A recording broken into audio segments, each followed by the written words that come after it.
ఇటీవల కాలంలో ఒక 15-20 రోజుల నుంచి కంచగచ్చిబౌలి భూములు 400 ఎకరాల పైన తీవ్రమైనటువంటి చర్చ తెలంగాణ రాష్ట్రంలో.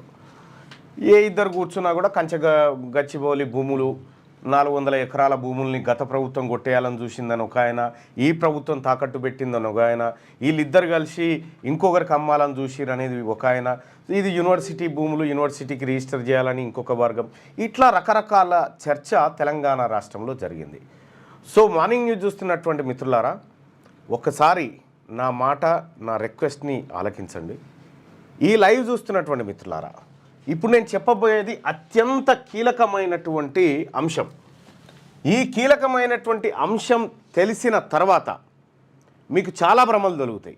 కాబట్టి ఇది మీరే కాకుండా మిత్రులారా, మీరు ఎవరైతే లైవ్ చూస్తూ ఉన్నారో ఈ లైవ్ చూసేటువంటి సోదరులందరూ కూడా దయచేసి దీన్ని మీ వాట్సాప్ గ్రూప్లలో షేర్ చేయండి.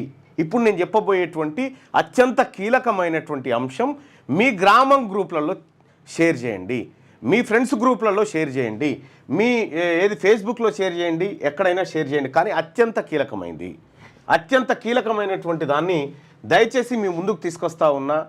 నేను ఇది చెప్పడం కోసం అహోరాత్రి కూర్చొని రాసుకొని ఈ వ్యవహారం తీసుకొని వచ్చిన. దయచేసి ఈ విషయాన్ని ఎక్కువ మందికి చేరే విధంగా మీరు షేర్ చేయాల్సిందిగా మీ అందరినీ రిక్వెస్ట్ చేస్తా ఉన్నాను. కావాలంటే ఒక నిమిషం టైం తీసుకోండి. ఒక నిమిషం టైం తీసుకొని అయినా మీరు మీ గ్రూప్లలో షేర్ చేసి చెప్తే నేను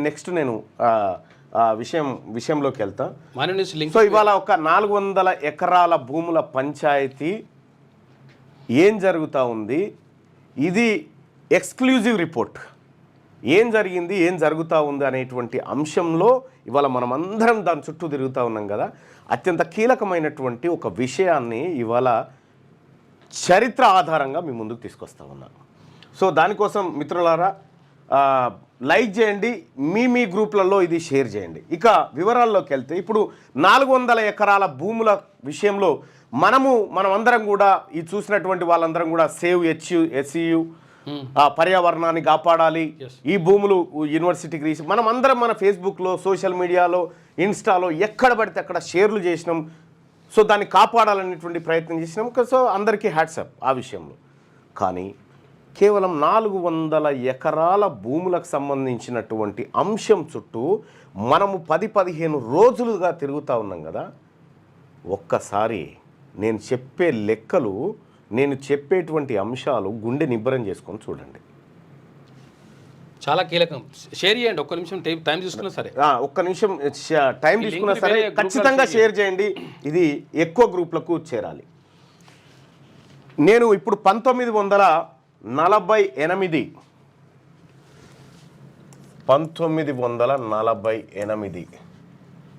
సెప్టెంబర్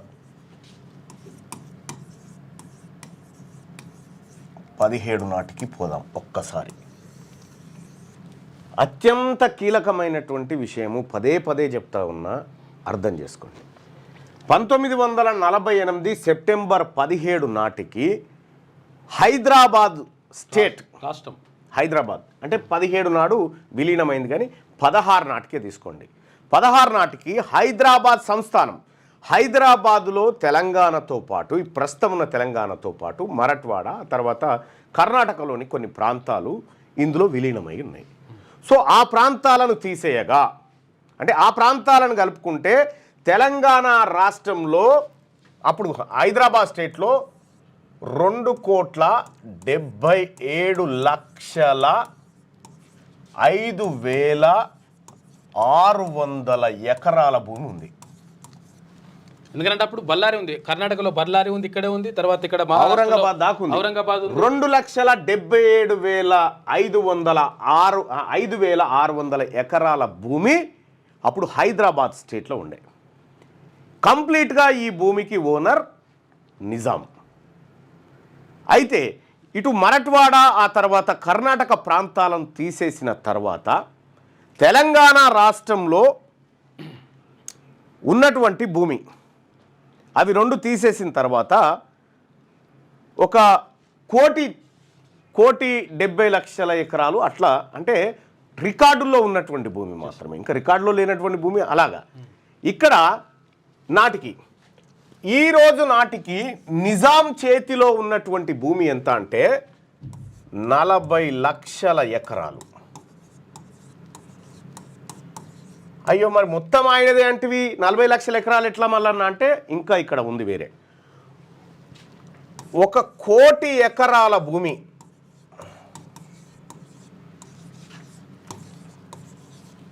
జాగీర్దార్ల మీద ఉంది. జాగీర్దార్ల పేరున 1 కోటి ఎకరాల భూమి ఉంది. ఈ 1 కోటి ఎకరాల భూమితో ఇంకా దీంతో పాటు ఇంకా కొంతమంది చేతిలో ఉన్నాయి. 40 లక్షల ఎకరాల భూమి నిజాం చేతిలో.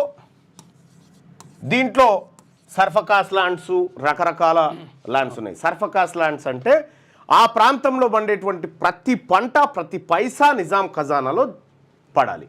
అయితే నిజాం ఏం చేసిందంటే ఈ జాగీర్దార్లకు కొన్ని గ్రామాలను రాసిచ్చిండు. గ్రామాలను రాసిస్తే దాంట్లో ప్రధానంగా మొత్తం ఎంతమంది జాగీర్లు ఉన్నారు తెలంగాణ ప్రాంతంలో అంటే 1500 మంది జాగీర్లు. 1500 మంది జాగీర్ల దగ్గర నీ తాత జాగీర్ అంటారు కదా, జాగీర్ అంటే భూమి అన్నట్టు. అయితే ఈ 1500 మంది జాగీర్లు ఎవరైతే ఉన్నారో వీళ్ళ దగ్గర 1 కోటి ఎకరాల భూమి ఉంది. అందులో 1 కోటి ఎకరాల భూమి ఉంది కదా, అందులో గద్వాల సంస్థానం,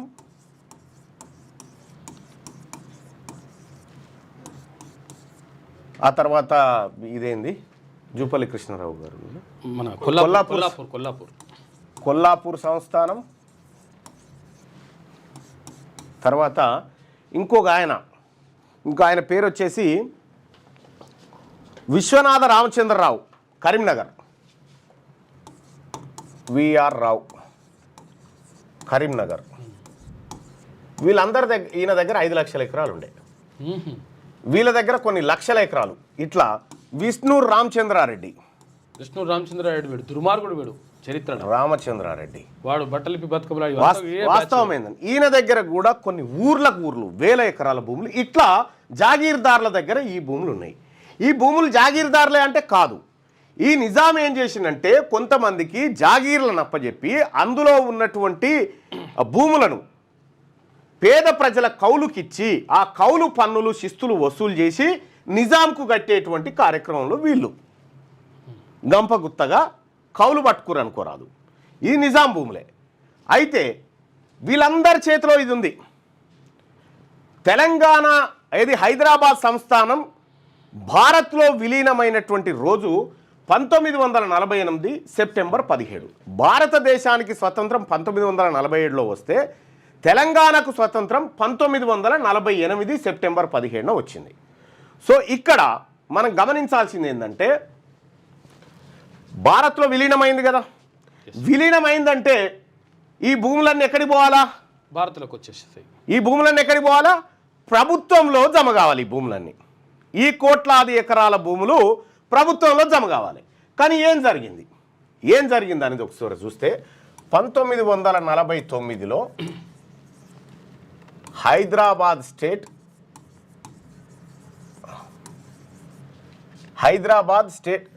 షార్ట్కట్లో రాసేద్దాం. Hyderabad state Jagirdar demolition act అంటే జాగీర్దార్ వ్యవస్థను రద్దు చేసేటువంటి యాక్టు 1949లో ఇక్కడికి తీసుకొచ్చారు. అంటే ఏందన్నట్టు ఈ జాగీర్దార్ల చేతుల్లో ఉన్నటువంటి భూమి అంతా డిమాలిష్ అయిపోయి ప్రభుత్వం దగ్గరకు వచ్చి ఆ భూమిని పేద ప్రజలకు పంచాలి అనేది ఆ యాక్ట్లు చెప్పినటువంటి మాట. అంటే ఈ 1,40,00,000 ఎకరాల భూమి ఈ పేద వర్గాలకు, దాన్ని దున్నుకొని బతుకుతూ జీవనోపాధి పొందుతున్న వర్గాలకు పంచాలనేది ఆ యాక్ట్లో చెప్పినటువంటి మాట. దాని జాగీర్దారి వ్యవస్థను రద్దు చేసిరు. ఈ 1500 మందికి సంబంధించినటువంటి వాళ్లకు ఈ భూముల పైన హక్కులు పోయినాయి. అయితే ఈ యాక్ట్ తెచ్చిన తర్వాత అత్యంత కీలకమైనటువంటి పరిణామం ఒకటి జరిగింది. మనం కంచె భూములు కాడికి వద్దాం, ఈడికెళ్ళి ఆడికి వద్దాం, మనకు ఒక విషయం తెలుస్తుంది. ఇక్కడ ఈ యాక్ట్ తెచ్చిన తర్వాత వీళ్ళ భూములన్నీ పోయినాయి కదా, పోవాలి కదా. కానీ హైదరాబాద్ స్టేట్కి బూర్గుల రామకృష్ణారావు ఎస్ ఎవరైనా హైదరాబాద్ మొట్టమొదటి ముఖ్యమంత్రి, హైదరాబాద్ ముఖ్యమంత్రి బూర్గుల రామకృష్ణ మహబూబ్నగర్ జిల్లా అయినది కూడా. వెలమ భవన్ అన్నగా వెలమ బీఆర్కే భవన్. వెలమ సామాజిక వర్గానికి సంబంధించినటువంటి బూర్గుల రామకృష్ణారావు గారు వెలమ. అయితే ఈ జాగీర్దారులు 1500 మంది జాగీర్దారులు ఎవరు? వెలమ, రెడ్డి, ఎస్, బ్రాహ్మణ, తర్వాత కర్ణాలు ఉంటారు. ఉంటే వీళ్ళు ఎవరు? ముస్లింలు కొద్దిమంది. ఏది? ముస్లింలు కూడా ఉంటారు. అవును. ఎవరికి? మన నిజాంకు దగ్గరకు ఉన్నటువంటి 15 వీళ్ళే జాగీర్దారులు. ఇందులోంచి ఒక వర్గమే ఇక్కడ ముఖ్యమంత్రి అయింది కదా. ఈ అబాలిషన్ యాక్ట్ ఏదైతే ఉందో, జాగీర్దార్ అబాలిషన్ యాక్ట్ ఏదైతే ఉందో దాన్ని ఇంప్లిమెంట్ చేయడంలో సపరేట్ కూకున్నాడు. వీళ్ళు తాత్సారం చేసిరు. ఎందుకంటే వీళ్ళయే కదా భూములు పోయేటి, అట్లా ముఖ్యమంత్రి ఆయనే కదా. అయితే ఇక్కడ 1956 వరకు వీళ్ళ చేతులలోనే ఈ రెవెన్యూ రికార్డులు ఇవన్నీ నిర్వహించబడ్డాయి. అయితే ఈ వెలమ సామాజిక వర్గానికి చెందినటువంటి వ్యక్తి ఈ భూములను ఆ వర్గాల కోసం, వాళ్ళ వర్గాల కోసం కాపాడాలని ప్రయత్నం చేస్తే అదే సమయంలో కొండా వెంకట రంగారెడ్డి, ఎవరైతే కొండా విశ్వేశ్వరరెడ్డి గారు వాళ్ళ తాత కేవీ రంగారెడ్డి గారు, కేవీ రంగారెడ్డి గారు రెవెన్యూ శాఖ మంత్రి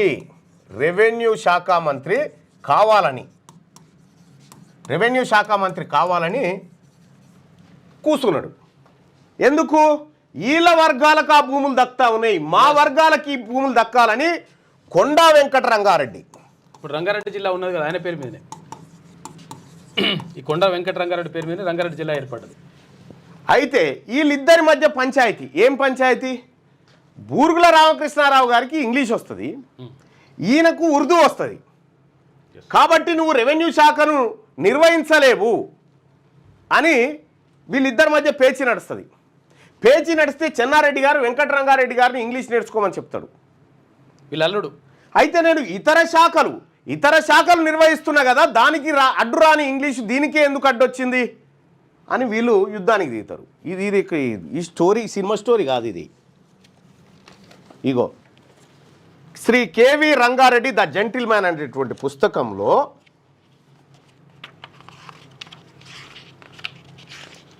ఈ మరి చెన్నారెడ్డికి మామైతుడు కేవీ రంగారెడ్డి. ఇగో ఈ పుస్తకంలో during the allocation of portfolio Swami Ramananda Tirtha made great efforts so that Shri Digambar Rao Bindu would be given the portfolio of general administration but Konda objected to it and Sri Burgula Ramakrishna Rao was given the portfolio of general administration. You might be wondering why Konda was not offered chief minister of Hyderabad state. Why was Konda just a kingmaker instead of being the king himself? The answer is Konda was not college English educated. English inagradhan. Sri Burgula Ramakrishna Rao who graduated from the prestigious Fergusson college in Pune used to contribute articles in English ఇందులో రాసేది. అయితే Konda who is entire education was in Urdu language ఇందులో చదివిండు. అయితే ఇక్కడ revenue minister కావడానికి ఈ సాకు చూపెట్టినప్పుడు కొండా వర్గం అంతా కలిసి రెవెన్యూ మినిస్టర్ సాధించుకుంటుంది. రెవెన్యూ మినిస్ట్రీ ఇది ప్రతిదీ ఆధారంతో పుస్తకాల్లో ఉన్నటువంటి ముఖ్యమంత్రి కూడా పనిచేసిండు కొండా వెంకట రంగారెడ్డి. ఇక్కడ 1956 నాటికి కొండా వెంకట రంగారెడ్డి రెవెన్యూ మినిస్టర్గా మారిన తర్వాత ఇందులో ఈయనది అయిపోయింది. ఇక నెక్స్ట్ ఈయన వచ్చిండు కదా. ఈయన వచ్చిన తర్వాత ఈయన చేసినటువంటి కార్యక్రమం 1955 55 ఏదో ఏందంటారు అది పహానీలు అంటారు కదా. 1955, 56 పహానీలు అవి తయారు చేసింది ఈయన సారథ్యంలో తయారైంది. ఇది చేసాల్ పహాని అంటారు. ఇది కొండా వెంకట రంగారెడ్డి గారు రెవెన్యూ మినిస్టర్గా ఉన్నప్పుడు తయారు చేసింది. సో ఇక్కడ వాస్తవానికి ఈ యాక్ట్ డిమాలిష్ అయిన తర్వాత, ఏది జాగీర్దార్ వ్యవస్థ పోయిన తర్వాత ఈ భూములు ప్రజలకు రావాల్సి ఉంటే వీళ్ళిద్దరి మధ్యలో అధికార మార్పిడి జరిగి రెవెన్యూ వ్యవస్థను వీళ్ళ గుప్పిట్లో పెట్టుకొని ఇంప్లిమెంట్ కాకుండా తూతూ మంత్రంగా పేదోళ్ళకు పంచి మొత్తం వాళ్ళ గుప్పిట్లోనే పెట్టుకోరు. అప్పుడు వెలమల దగ్గర ఉన్నటువంటి భూములను రెడ్ల దగ్గరికి కొంత తెచ్చుకోగలిగారు. అక్కడి నుంచి 1956 నుండి 1970 వరకు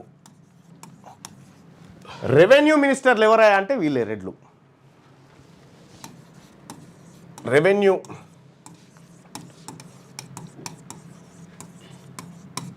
రెవెన్యూ మినిస్టర్లు వీళ్ళే, రెడ్లే.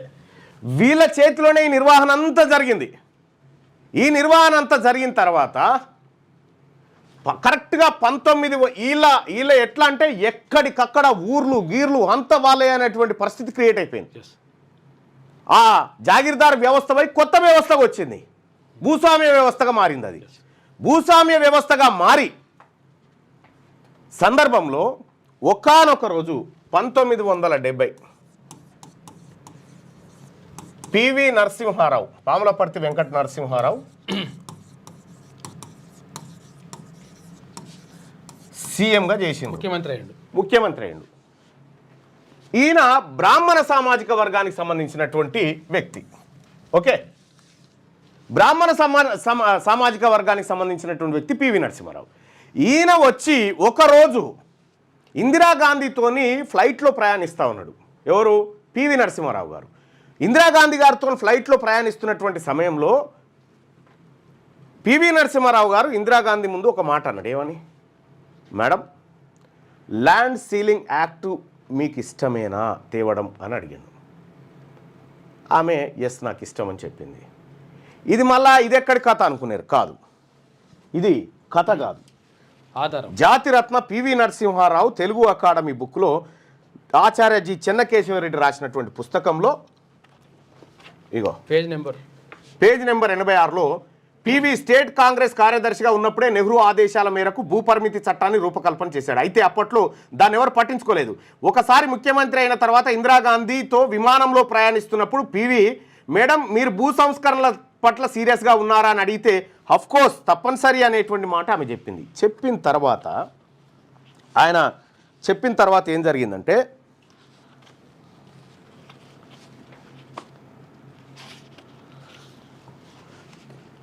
ఈయన ఇక మంత్రులంతా రెడ్లు ఉన్నారు కదా, మంత్రులు తర్వాత వెలమలు, వీళ్ళందరూ మంత్రులు రెడ్లు వెలమలు ఉన్నారు కదా. ఈయన సీఎం, మంత్రులు రెడ్లు వెలమలు వీళ్ళున్నారు. ఈయన ల్యాండ్ సీలింగ్ యాక్ట్ను, ఏది ఆ ల్యాండ్ సీలింగ్ ఎంత, మీకు 1000 ఎకరాలు ఉంటే కుదరది, ఒక్కరి దగ్గర 54 ఎకరాల కంటే ఎక్కువ ఉండొద్దని చెప్పిండు. భూపరిమితి చట్టం ల్యాండ్ సీలింగ్ యాక్ట్ అనేటువంటిది పివి నరసింహారావు గారు తీసుకొచ్చారు.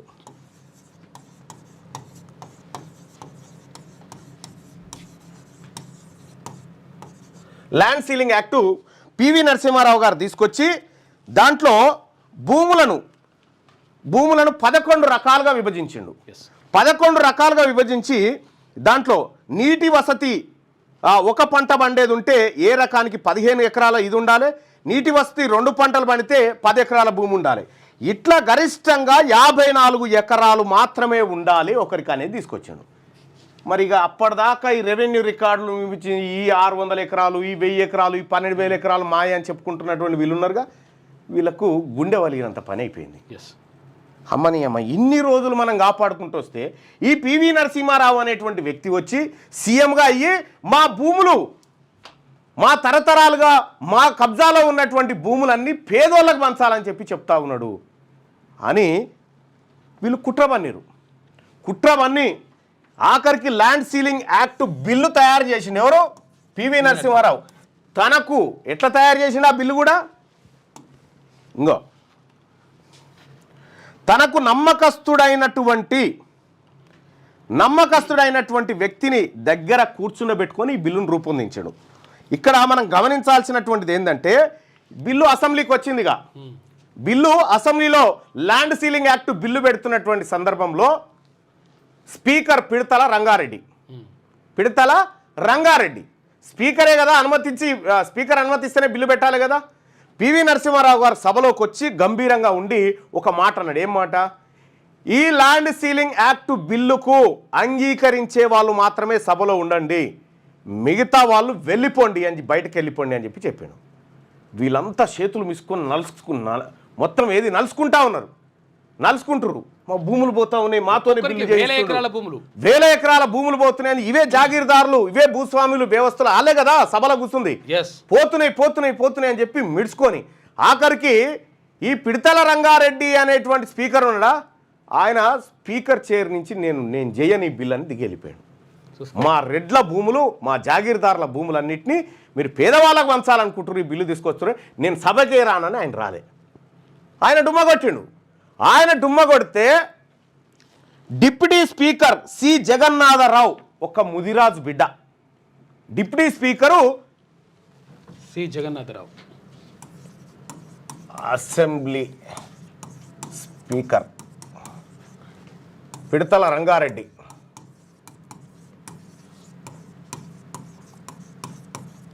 పిడతల రంగారెడ్డి ఉండే డిప్యూటీ స్పీకర్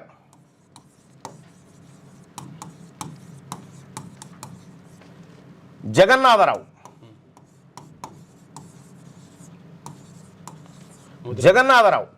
ఈయన ముదిరాజ్ సామాజిక వర్గానికి సంబంధించి ఈయనకు పాదాభివందనం చేయాలి. ఈయన ఏం చేసిండు, స్పీకర్ చైర్లో కూర్చొని బిల్లును ఇంట్రడ్యూస్ చేయించాడు. నేను చూసుకుంటా అని చెప్పిండు స్పీకర్. బిల్లును ఇంట్రడ్యూస్ చేయిస్తే ఇది అక్కడ మంత్రివర్గంలో ఉన్న వాళ్ళు బయటికి పోనీకి లేదుగా. అందరికీ పివి నరసింహారావు ఏం చెప్పిండు, ఇది ఇందిరమ్మ బిల్లు, ఇందిరమ్మ పథకం, దాన్ని వ్యతిరేకిస్తే బాగుండదని సీరియస్గా వార్నింగ్ ఇస్తే కూసున్నారు, నసిగిర్రు. అయితే ఎప్పుడైతే ఈయన డుమ్మగొట్టిచ్చారు, పిడతల రంగారెడ్డిని సభకు రాకుండా ఆ వర్గాలలో అడ్డుకున్నారు. ఏది ఆయనకు చెప్పిరు. ఇక జగన్నాథరావు కూడా పైసలు భారీ మొత్తంలో ఎర చూపిర్రు. అది ఇన్ననే రాసింది. ఇక చూడండి, ఈ బిల్లు అసెంబ్లీలో ప్రవేశపెట్టనున్నాడని ముందుగానే గ్రహించిన స్పీకర్ పిడతల రంగారెడ్డి ఈ బిల్లుకు తాను సాక్షిదారుడిగా ఉండనని ఇష్టపడక ఏదో మిష మీద సెలవు పెట్టి తప్పుకున్నాడు. పిడతల రంగారెడ్డి భూస్వామ్య వర్గానికి చెందిన వాడే గాక భూస్వామి కూడా. తాను స్పీకర్గా స్థానంలో లేకుంటే బిల్లు వాయిదా వేసుకుంటాడేమోనని అనుకున్నాడు. కానీ వెనుకబడిన వర్గాలకు చెందిన డిప్యూటీ స్పీకర్ సి జగన్నాథరావు ఈ బిల్లు విషయంలో సంపూర్ణ మద్దతు ఇచ్చారు. ఆయనకు భూస్వామ్య వర్గాలు బిల్లును వాయిదా వేయించడానికి ఎంతో పెద్ద మొత్తంలో ఇవ్వజూపినా సి జగన్నాథరావు వాళ్ళ ప్రయత్నాలకు లొంగలేదు. మస్తు పైసలు ఆశ చూపించారు ఈ బీసీ బిడ్డకి, జగన్నాథరావుకు, ఈ బిల్లు పాస్ కాకుండా చేయాలని. కానీ ఆయన లొంగలేదు. కాంగ్రెస్ పార్టీలోని ధనిక భూస్వామ్య వర్గాలు ఈ బిల్లును అడ్డుకోవడానికి తెర వెనుక లాబీ ఎంత చేయాలో అంత చేశారు. పివి నరసింహారావు ఒక నమ్మకస్తుడైన డిప్యూటీ కార్యదర్శి స్థాయి డ్రాఫ్ట్ మ్యాన్తో కలిసి బిల్లును చాలా పకడ్బందీగా రూపొందించడం జరిగింది. ఎంతో హోంవర్క్ చేశారు ఇద్దరు. పివి అసెంబ్లీ హాల్లోకి ప్రవేశించి గంభీరంగా గొంతు సవరించుకొని భూ సంస్కరణలను సమర్థించే వారంతా శాసనసభలో కూర్చోవచ్చు, మిగతా వారంతా వెళ్ళిపోవచ్చు అని స్పష్టంగా ప్రకటించాడు. భూస్వామ్య వర్గానికి చెందిన ఎమ్మెల్యేలు లేచి కేకలు పెట్టారు. మంత్రివర్గ సభ్యులంతా ఇది ఇందిరమ్మ పథకం అని నోరు మూసుకొని కూర్చున్నారు. కానీ భూస్వామ్య వర్గ మంత్రులకు లోపల ఇష్టం లేదు, కుత ఉడికిపోతున్నారు. అసెంబ్లీలో బిల్లు ప్రవేశపెట్టగానే వాళ్ళు కూడా సనగడం మొదలు పెట్టారు. సారవంతమైన వాటిని బట్టి కేటగిరీలుగా విభజించినటువంటి ఇది భూ సంస్కరణల బిల్లు పెట్టే టైంకి రెడ్లు దాన్ని అడ్డుకోవడానికి పిడతల రంగారెడ్డి తప్పించుకొని పోయిండు. ఈ బిల్లును ప్రవేశపెడితే ఎట్లా అని చెప్పి జగన్నాథరావుకు భారీగా డబ్బులు ఎరజూయించారు. ఈ రకంగా బిల్లు వచ్చేసింది. మొత్తానికి బిల్లు వచ్చిన తర్వాత వీళ్ళు ఏం చేసిరు, మనకు పాట ఉంటుంది, నూటికి ఏదో కుక్క పేరునా నక్క పేరునా లెక్కలు రాసి దోచుకున్నారనేటువంటి ఒక పాట ఉంటుంది. అదేం పాట? ఆర్ నారాయణమూర్తిదో ఏదో దాసరి నారాయణరావుదో ఒక సినిమాలో ఉంటుంది. ఆ కుక్క పేరునా నక్క పేరునా ఇగో ఇక్కడ ఎంటర్ అయినవి. ఏమని, ఈ 54 ఎకరాల కంటే ఎక్కువ ఉండొద్దంటే ఏం చేసిరు, ఇంట్లో పని ఉన్న పేరు మీద, వీళ్ళకు కూడా తెలియదు ఆ భూములు ఉన్న సంగతి, వీళ్ళ పేరు మీద వాళ్ళ పేరు మీద చేసి పేదవాళ్ళకి పంచకుండా మళ్ళీ వీళ్ళ చుట్టే తింపుకొని అట్లా చేసిరు. ఈ ఏదైతే ల్యాండ్ సీలింగ్ యాక్ట్ ఉందో ఈ ల్యాండ్ సీలింగ్ యాక్ట్ని అట్లా దెబ్బ కొట్టిరు వీళ్ళే. కొట్టిన తర్వాత ఈ దెబ్బ కొట్టిన తర్వాత ఇప్పుడు నిజాం దగ్గర ఉన్న 40 లక్షల ఎకరాలు, వీళ్ళ చేతిలో ఉన్న 1 కోటి ఎకరాలు, ఇది వాస్తవానికి పేదవాళ్ళకి దక్కాల్సిన భూమి. దక్కకుండా ఎన్ని రకాలుగా ల్యాండ్ సీలింగ్ యాక్ట్ దాకా తీసుకొచ్చిన చూడండి. ఆ తర్వాత వీళ్ళు ఈ అన్యాయం చేస్తున్నారని చెప్పి పివి నరసింహారావు గారు మా భూములు గుంజుకున్నాడని శకబెట్టి ఈయనని సీఎం పదవి నుంచి దించేసారు.